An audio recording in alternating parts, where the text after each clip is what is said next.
ஆண்டவரும் இரட்சகருமாயிருக்கிற நமது ஆண்டவர் இயேசுவின் ஈடு இணையற்ற நாமத்தினாலே எங்களது ஷாலோம் ஏஜி திருச்சபையின் மூலமாக இதை பார்க்கிற கர்த்தர் பிள்ளைகள் எல்லாரையும் அன்போடு கூட வாழ்த்தி ஆசீர்வதிக்கிறேன். கர்த்தர் உங்களை சியோனிலிருந்து ஆசீர்வதிப்பாராக. நாம் ஜீவனெல்லாம் நன்மை கிருபையும் நம்மை தொடருவதாக. ஒவ்வொரு வாரமும் அருமையான கர்த்தர் பிள்ளைகளே, உங்கள் சமாதானத்தின் நேரம் தர்மையான நிகழ்ச்சியை பார்க்க அன்போடு கூட உங்களை உற்சாகப்படுத்துகிறேன். எங்களுக்காக, எங்கள் திருச்சபைக்காக, திருச்சபை மக்களுக்காக ஜெபியுங்கள். ஒருவேளை உங்களுக்கு ஆலோசனையோ ஜபமோ ஜப குறிப்புகளோ இருக்கும் என்று சொன்னால் நீங்கள் என்னோடு கூட தொடர்பு கொள்ளுங்கள். நிச்சயமாய் நான் உங்களுக்காக பாரமெடுத்து ஜெபிக்கிறேன். நம் ஆண்டவர் நம் ஜபத்துக்கு நிச்சயமாய் அவர் பதில் கொடுக்கிற உண்மையுள்ளவராக இருக்கிறார். பார்க்கிற கர்த்தர் பிள்ளைகள், ஒருவேளை ஞாயிற்றுக்கிழமை எந்த ஒரு ஆவிக்குரிய ஆலயத்திற்கும் நீங்கள் போகவில்லை என்று சொன்னால், எங்களுடைய ஆலயத்தில் விசேஷமாய் ஆராதனையில் நீங்கள் பங்கு பெற உங்களை இயேசுவின் நாமத்தில் அன்போடு கூட உற்சாகப்படுத்துகிறேன். ஸ்தோத்திரம். காலை ஞாயிற்றுக்கிழமை காலை 7:30 மணி முதல் 9:30 மணி வரைக்கும் முதல் ஆராதனையும், 9 மணி முதல் 11:30 மணி வரைக்கும் இரண்டாவது ஆராதனையும், மாலை 6:30 மணி முதல் 8 மணி வரைக்கும் மூன்றாவது ஆராதனையும் எங்கள் திருச்சபை நடக்கிறது. அதை குறித்து தேவனுடைய வார்த்தைக்கு பின்பாக அறிவிப்பு வரும். நீங்கள் ஒருவேளை பாருங்கள். ஒருவேளை எந்த ஒரு ஆலயத்திற்கும் போகாதவர்கள் கண்டிப்பா எங்களோடு கூட நீங்க வந்து ஆராதிக்கலாம். நாம் இணைந்து ஆண்டவர் நாமத்தை மகிமைப்படுத்தலாம். பிள்ளைகளை, இந்த நாளிலும் தேவன் நம்மோடு பேசுவாராக. சங்கீதம் 11:4 கர்த்தர் தம்முடைய பரிசுத்த ஆலயத்தில் இருக்கிறார். அவருடைய சிங்காசனம் பரலோகத்தில் இருக்கிறது. அவருடைய கண்கள் மனுபுத்திரரை பார்க்கிறது.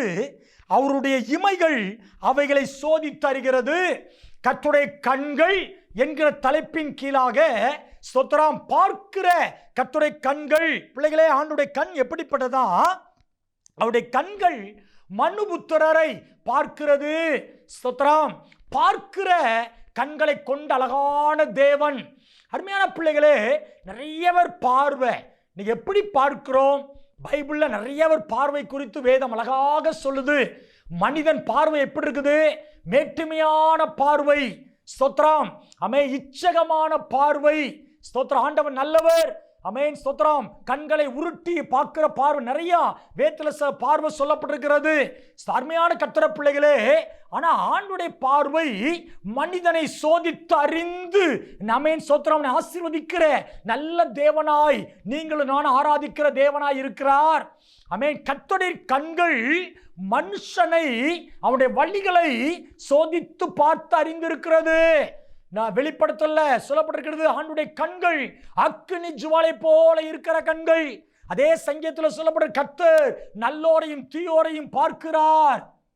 அருமையான பிள்ளைகளே, ஸ்தோத்திரம். அவன் சொன்ன மனிதர்கள் சில இடத்துல பார்க்கிறாங்க. ஏதாவது குறைவு இருக்குதா? அவனை குறித்து குற்றம் சாட்ட முடியுமா? குற்றம் சாட்டுவதற்காகவே பார்க்கிற ஆட்கள் இருக்கிறாங்க. பரிகாசம் பண்ணுவதற்கு பார்க்கிற ஆட்கள் இருக்கிறாங்க. ஆண்டவருக்கு மகிமை. சில நேரத்தில் உதவி செய்யும்படியாய் பார்க்கிறவர்களும் இருக்கிறாங்க. ஸ்தோத்திரம். சிலவங்க அல்லேலூயா பெருமையாய் பேசும்படியாய் பார்க்கிற ஆட்களும் இருக்கிறாங்க. ஆனால் ஆண்டவர் சில ஆசீர்வாதத்தை கொடுக்கும்படி தம்முடைய ஜனங்களை பார்க்க நல்லோரையும் பார்க்கிறாரா, தீயோரையும் பார்க்கிறாரா. ஸ்தோத்திரம். அருமையான கர்த்தர் பிள்ளைகளே, ஸ்தோத்திரம். உபாகமம் 11ஆம் அதிகாரம் ஆமென் ஸ்தோத்திரம் 11ஆம் அதிகாரம் 12வது வசனத்தை நான் உங்களுக்காக வாசிக்கிறேன். பாருங்க. அது உன் தேவனாகிய கர்த்தர் விசாரிக்கிற தேசம், வருஷத்தின் துவக்கம் முதல் வருஷத்தின் முடிவு மட்டும் உன் அமேன் எப்பொழுதும் உன் தேவனாகிய கர்த்தரின் கண்கள் அதன் மேல் வைக்கப்பட்டிருக்கும். உன் ஆண்டவராகிய தேவனுடைய கண்கள் உன் தேசத்தை விசாரிக்கிற கண்களாயிருக்கிறது. பிள்ளைகளே, நாம் ஆராதிக்கிற தேவன் யார்? இதை பார்த்து கொண்டிருக்கிற அருமையான கர்த்தர் பிள்ளைகளே, ஆண்டவருடைய கண்கள் எப்படிப்பட்ட கண்களாய் பார்க்கிறது? மனுஷனை பார்க்கிறது. விசாரிக்கிற தேவனாய் அவர் கண்கள் பார்க்கிறது. தேசத்தை விசாரிக்கிறாராம். இஸ்ரவேல் ஜனங்களை பார்த்து சொல்றாரு, உன் தேசத்தையே நான் விசாரிக்கிறேன். உன் தேசம் ஏற்ற வேளையில மழை பெய்ய பண்ணுவேன், தானியத்தாய் நான் விளைவிக்க பண்ணுவேன், உன் தேசம் செழிப்பாய் மாறும். தேசத்தையே விசாரிக்கிற தேவனா இருக்காருன்னா தனிப்பட்ட மனுஷனை விசாரிக்க மாட்டாரா? இதை பார்க்கிற அன்பு தேவன்ற பிள்ளைகளே, இந்த உலகத்தில் யாருமே என்னை விசாரிக்கல. என் கணவன், என் மனைவி, என் பிள்ளைகள், சில இடத்துல சில குடும்பத்தில் சில ஆட்கள் சொல்றதெல்லாம் கேட்டிருக்கிறேன். என் யாருமே கண்டுகிட மாட்டேங்காங்க. ஒரு சின்ன நெருக்கம் வந்தாலும் என்னன்னு கூட கேட்க மாட்டேங்காங்க. ஸ்தோத்திரம். தனிமையோடு கூட இருக்கிறேன், வேதனையோடு கூட இருக்கிறேன். எனக்கு நண்பர்கள் உண்டு, குடும்பத்தார் உண்டு, ஆனாலும் என்னை யாருமே கேட்கறது இல்லை. நான் எப்போ சொல்லும் பிள்ளைகளே, நம்ம சிரிச்சா நம்மோடு சிரிக்கிறதுக்கு பல நாவுகள் இருக்கும். ஆனால் அழும் பொழுது நம்ம 2 கண்ணு தான் அழணும், யாருமே அழமாட்டாங்க. ஸ்தோத்திரம். ஆண்டவருக்கு மகிமை. இதான் உலகம். ஆமென். சிலர் பரிகாசம் பண்ணுவதற்காகவே சில காரியத்தை பண்ணுவாங்க. நீங்க விழுந்துட்டீங்க, நீங்க ஒரு ஆபத்து வந்துட்டு, நீ கடல்ல சிக்கிட்டீங்க, ஸ்தோத்திரம், ஒரு வியாதியில மாட்டிக்கிட்டீங்கன்னு சொன்னா சிலர் தான் உண்மையா உள்ளத்தோடு வந்து பார்த்து பேசி ஆறுதல். சிலர் உள்ளத்துல சந்தோஷப்பட்டு எப்படிலாம் வந்தான் தெரியுமா, இவனுக்கு வேணும் அப்படின்னு சொல்ற ஆட்களா இருக்கதான் செய்றாங்க. அன்பு பிள்ளைகளே, ஆனா என் ஆண்டவர் சொல்லுகிறார், நான் உன்னை விசாரிக்கிற தேவன். ஆமென். புதிய ஏற்பாடுல சொல்லப்பட்டிருக்கிறது, அவர் உங்களை விசாரிக்கிறவர் ஆனபடியினால். யோபு பக்தனை சொல்லுகிறேனே, அருமையான பிள்ளைகளே, யோபுடைய வாழ்க்கையில வந்த கஷ்டம் இந்த பூமியில இனிமேல் யாருக்கும் வருவதில்லை, வரவும் கூடாது, வரவும் செய்யாது. ஸ்தோத்திரம். எல்லாவற்றையும் யோபு இழந்தார். விசாரிக்கணும்னு நண்பர்கள் வாராங்க. அதான் யோபுடைய வாழ்க்கையில பயங்கர வேதனையான காரியம். அவரை சும்மா விட்டாலும் அமைதியா இருந்திருப்பாரு. ஆனா விசாரிக்க வந்த நண்பர்கள் கூட அவரை வேதனைப்படுத்துறாங்க. ஸ்தோத்திரம். யோபுவே, நீ அப்படி பண்ணிட்டீரு, ஏழைகளை அமேன் அப்படி கெடுத்து போட்டீரு, ஏழைகள்லாம் வஞ்சித்தீங்க, அமேன் ஸ்தோத்திரம், அப்படி எப்படின்னு தேவையில்லாத பழிகள்லாம் சுமத்துறாங்க. பிள்ளைகளே, நமக்கு ஒரு பிரச்சனை, பாடு, வேதனை வரும்போதுதான் சில ஆட்கள் ஒருவேளை உண்மையான உள்ளத்தோட ஆறுதல் படுத்துற ஆட்கள் இருக்காங்க. அதுக்காக ஸ்தோத்திரம். ஆனா அத நடுவுல நீ செஞ்ச பாவம் தான், நீ செஞ்ச காரியம்தான், ஜோம் பண்ண மாட்டீங்க பத்தியா, அது பண்ண மாட்டீங்க பத்தியா, இது பண்ண, அதெல்லாம் சொல்லி வேதனைப்படுத்த ஆட்களும் இருக்கதான் செய்வாங்க. யோபுடைய வாழ்க்கையில பயங்கர வேதனை. ஆண்டவருக்கு மகிமை. ஆனா யோபு அமைதியா, நான் ஒரு நீதிமான் என்று சொல்லி அமைதியா தன் காரியத்தெல்லாம் எடுத்து சொல்லுகிறார். கர்த்தர் யோபுவின் முன்னிலைமை பார்க்கிலும் பின்னிலைமை கர்த்தர் ஆசீர்வதித்தார். அதான் தேவனுடைய ஆசீர்வாதம். பிள்ளைகளே, ஸ்தோத்திரம். என்னை யாருமே விசாரிக்க இழந்துட்டேன், என் பணத்தை இழந்துட்டேன், என் வேலை இழந்துட்டேன், என் வியாபாரம் எங்கேயோ போச்சு, இப்போ வியாபாரத்தை இழந்துட்டேன், என் நண்பர்களை இழந்துட்டேன், என் மனைவியை இழந்துட்டேன், என் பிள்ளைகளை இழந்துட்டேன், என் கணவரை இழந்துட்டேன், என் குடும்பத்தை இழந்துட்டேன், என் வீடை இழந்துட்டேன், என் வாசலை இழந்துட்டேன், ஒருவேளை என் ஊழியத்தையே இழந்து இன்னைக்கு தனித்து நிற்கிறேன். சோர்ந்து இருக்கிறீங்களா? உன்னை விசாரிக்கிற ஒரு தெய்வம் இருக்கிறார் என்று உற்சாகப்படுத்துகிறேன். எந்த தேசத்தில் இருந்தாலும் அவருடைய கண்கள் விசாரிக்கிற கண்கள். தானியேல், சாத்ராக், மேஷாக், ஆபேத்நேகோ அந்நிய தேசத்தில் இருந்தாங்க. அவர்கள் சொந்தமில்லாத தேசத்தில் இருந்தாலும் அங்கேயும் அவர்களை விசாரிக்கும்படி தேவனாய் கர்த்தர் உண்மையுள்ளவராய் இருந்தார். தானியேல் ஒரு அடிமைதான், அடிமைத்தனத்திலிருந்து விடுவித்து அரசாங்கத்தில் பெரிய ஒரு அதிகாரியாய் கர்த்தர் மாற்றலையா? அமேன். தேசத்தை விசாரிக்கிற தேவன் மாத்திரம் இல்ல பிள்ளைகளே, தனிப்பட்ட ஒவ்வொருவரையும் அவர் விசாரிக்கிற நல்ல தேவனாயிருக்கிறார். சோர்ந்து போகாதீங்க.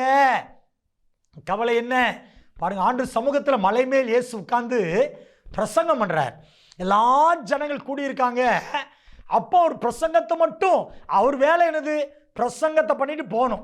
அந்த இடத்துல நாங்களா இருந்தோம்னா பிரசங்கம் மட்டும் நாங்கள் பாட்டு போயிடுவோம், அப்படிதான். ஆனால் அவர் என்ன செய்ய தெரியுமா, என் ஜனங்கள் என்கிட்ட காலையிலிருந்து இருக்கிறாங்களே, என் ஜனங்களுக்காக பரிதாபப்படுகிறேன். வசனம் அழகா சொல்லுது, பரிதாபப்படுகிறேன். என் வார்த்தை கேட்டுக்கிட்டே இருக்கிறாங்க. ஸ்தோத்திரம். அவர்களுக்கு பசி கண்டிப்பா இருக்கும். எனவே பசி ஆட்சிங்கள் என்று சொல்லுகிறார். அமேன். ஸ்தோத்திரம். எல்லா ஜனங்களையும் கர்த்தர் போஷித்தார். ஓ பிள்ளைகளே, உன்னை போஷிக்கிற ஒரு அழகான தெய்வம் இருக்கிறார். உன்னை விசாரிக்கிற அன்பு தெய்வம் இருக்கிறார். நீ சோர்ந்து போகாதே மகளே. ஆண்டவருக்கு மகிமை. அமே, உங்க பாரத்தெல்லாம் அப்பா மேல இறக்கி வைங்கள. எலியா, ஸ்தோத்திரம், தேவ சமுத்திரம் காத்திருக்கிறார், பஞ்சம். ஆனா எலியாவை விசாரிக்கிறார். எப்படி விசாரிக்க தெரியுமா? காக்காவை கொண்டு விசாரிக்கிறார். எவ்வளவு நல்ல ஆண்டவர். யாரை கொண்டு எப்படியும் யார் மூலமாகவும் கர்த்தர் விசாரிப்பார். ஆண்டவருடைய நல்ல நாமம் மகிமைப்படுவதாக. பிள்ளைகளே, நம் தேவன் மகிமையான தேவன். ஸ்தோத்திரம். அவர் சமூகத்தில் காத்துருங்க. உண்மையாய் ஆராதிங்க, உண்மையாய் இருங்க. ஸ்தோத்திரம். உங்களுக்குன்னு ஒரு பிரச்சனை போராட்டம்னு வரும்போது எந்த மனுஷன் போய் கையேந்தி நிக்காதீங்க, தலை குனிஞ்சு நிக்காதீங்க. ஆண்டவர் சமூகத்தில் தலை நிமிர்ந்து ஆண்டவர் சமூகத்தில் அவன் காத்துருங்க. ஆண்டவர் சமூகத்தில் கண்ணீர் விடுங்கள். என் ஆண்டவராகிய தேவன் நிச்சயமாய் இரக்கம் செய்வார். அவர் ஆமென். அவர் யார் தெரியுமா? விசாரிக்கிற கண்களை கொண்ட, விசாரிக்கிறது மாத்திரம் இல்ல, விசாரித்து அப்படியே பதில் கொடுக்கிற தேவன். ஆமென். சோர்ந்து போகாதீங்க பிள்ளைகளே. விசாரிக்கிற கண்களை கொண்ட தேவன். இரண்டாவது பாருங்களேன். ஸ்தோத்திரம். எரேமியா 32:19 யோசனையில் பெரியவரும் செயல்களில் வல்லவருமாயிருக்கிறீர். அவனுக்கு அவனுடைய வழிக்கு தக்கதாகவும் அவனுடைய கிரியைகளின்படி கிரிகளின் பலனுக்கு தக்கதாகவும் அளிக்கும்படி உம்முடைய கண்கள் மனுபுத்திரருடைய எல்லா வழிகளின் மேலும் நோக்கமாயிருக்கிறது. எரேமியா தீர்க்கதரிசி இப்படி சொல்லுகிறார். மனுஷனுடைய வழியை எல்லாவற்றையும் கர்த்தர் பார்க்கிறார். இன்னைக்கு துன்மார்க்கமா, கொடூரமா, ஸ்தோத்திரம், தீவிரவாதிகளாய் எத்தனையோ ஜனங்கள் இருக்காங்க. யாருங்களை கேட்பா? எங்களோட பணம் இருக்குது, எங்களோட செல்வாக்கு இருக்குது, எங்களோட திறமை இருக்குது அப்படின்னு அவங்க பண பலத்தையும் திறமையும் ஸ்தோத்திரம் ஏதோ ஒரு மனுஷ ஆளுமையை வைத்து கொண்டு அதிகாரம் செலுத்தி கொண்டிருக்கிறாங்க. ஆனா ஆண்டோட வேதம் அழகாக சொல்லுது பாருங்களேன். அவனவனுக்கு பலன் கொடுக்கும்படி மனுஷனுடைய வழியை நான் பார்க்கிறேன். பிள்ளைகளே, பைபிள்ல ராஜாக்கள் புஸ்தகத்திலையும் 4ஆம் புஸ்தகத்திலையும் ஒவ்வொரு ராஜாக்கள் வழிகள், ஆண்டவருக்கு பிரியமாயிருந்த ராஜாக்கள் எல்லாரையும் கர்த்தர் மேன்மைப்படுத்தியிருக்கிறார், ஆசீர்வதித்திருக்கிறார். ஆனா பொல்லாத வழிகள், பாவம் செய்த ராஜாக்களை கர்த்தர் தண்டனை கொடுத்தும் இருக்கிறார். என் வழி எப்படி இருக்குது? என் வழி பரிசுத்தமான வழியா இருக்குதா? என் வழி ஆலயத்துக்கு போய் ஆராதிக்கிற வழியா இருக்குதா? என் வழி உண்மையுள்ளவனாய் நான் இருக்கிறேனா? உத்தமமா இருக்கிறேனா? அன்னைக்கு காலேப் யோசுவாட்ட வந்து சொல்றாங்க, ஸ்தோத்திரம், நான் என் தேவனை உத்தம இதயத்தோடு பின்பற்றினேன். சொல்ல முடியுமா அன்பு பிள்ளைகளே? அவர் கிளைம் பண்றாரு, நான் ஆண்டவரை உத்தமமா பின்பற்றினேன், அதனால இந்த மலை நாட்டை தாரும். யார் தெரியுமா ஆண்டவரை தைரியமா கேட்க முடியும்? எனக்கு வீட்டை தாங்கப்பா, எனக்கு ஆசீர்வாதத்தை தாங்கப்பா, எனக்கு ஆண்டவரே இந்த மகிமையான காரியத்தை தாங்கன்னு யாரு கிளைம் பண்ணி ஜெயித்து ஆண்டவரை கேட்க முடியும் தெரியுமா? யார் இருதயம் ஆண்டவரோடு உண்மையா இருக்குதோ, யார் ஆண்டவர் பிள்ளையா இருக்கிறாங்களோ அவங்க உரிமையை அவர்கிட்ட கேட்கலாம். அப்பாட்ட பிள்ளை கேட்குது இல்ல, எனக்கு கண்டிப்பா வேணும், அந்த 2 வீலர் வேணும். ஸ்தோத்திரம். இன்னைக்கு உள்ள பிள்ளைங்கெல்லாம் லட்சக்கணக்கில் தான் பைக் வாங்குது, பார்க்க முடியல.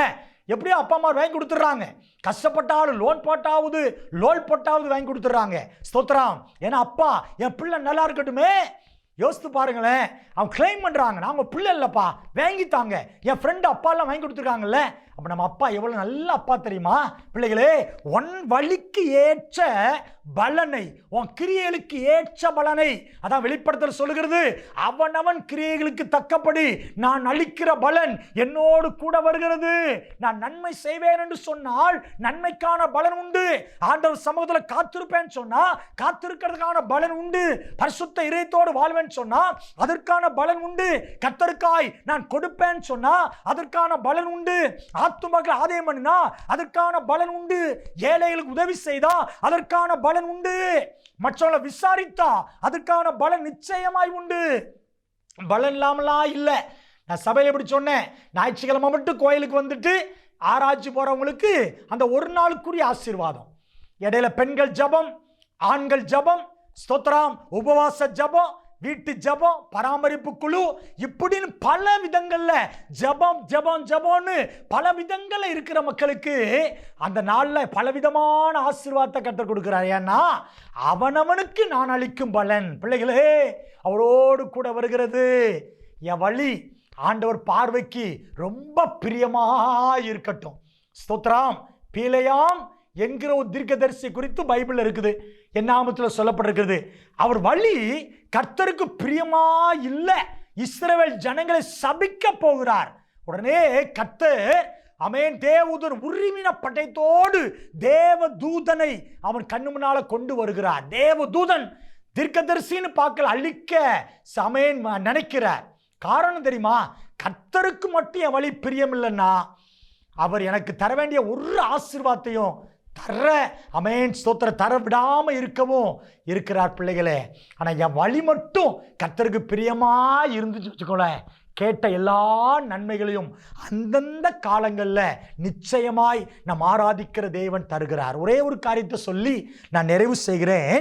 1 ராஜாக்கள் 8ஆம் அதிகாரத்தினுடைய உமது வாசஸ்தலமாகிய பரலோகத்தில் இருக்கிற தேவரீர் அவர்கள் விண்ணப்பத்தை வேண்டுதலையும் கேட்டு அவர்களை நியாயம் விசாரித்து 52 அவர்கள் உம்மை நோக்கி வேண்டிக் கொண்டதின் படியெல்லாம் தேவரீர் அவர்களுக்கு செய்யும்படி உம்முடைய கண்கள் உமது அடியானின் வேண்டுதலுக்கும் ஸ்தோத்திரம் ஜனமாகி இஸ்ரவேலின் வேண்டுதலுக்கும் திறந்திருப்பதாக.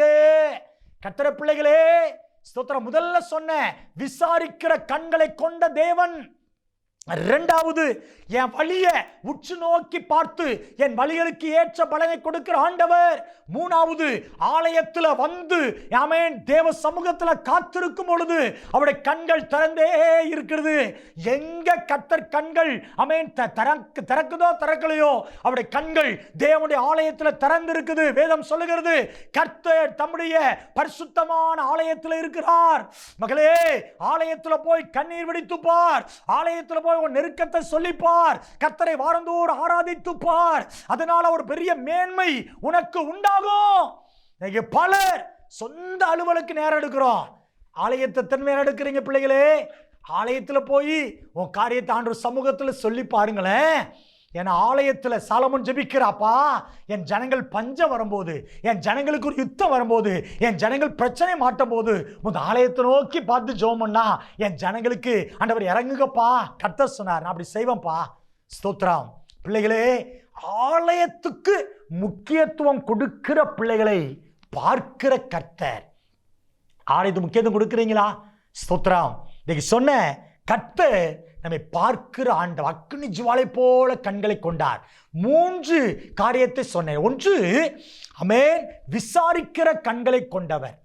2வது என் வழியை உற்று நோக்கி பார்க்கிற கர்த்தர்.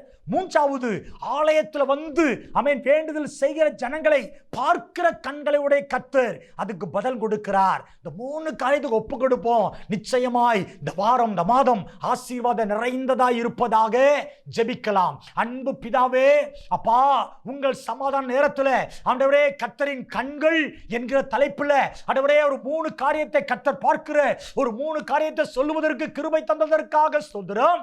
இதை பார்க்கிற பிள்ளைகள் வாழ்க்கையில நெருக்கங்கள், பாடுகள், நிந்தைகள், அவமானங்கள் மாறட்டும், பொருளாதார கஷ்டங்கள் மாறட்டும், திருமணத்துக்காக காத்திருக்கிற பிள்ளைகளுக்கு திருமண தடைகள் விலகட்டும், கடன் மாறட்டும். ஒவ்வொருவரை கர்த்தர் பார்த்து விசாரித்து ஒவ்வொரு பிள்ளைகளையும் ஆசீர்வதிக்க வேண்டும்படியாக ஜெபிக்கிறேன்.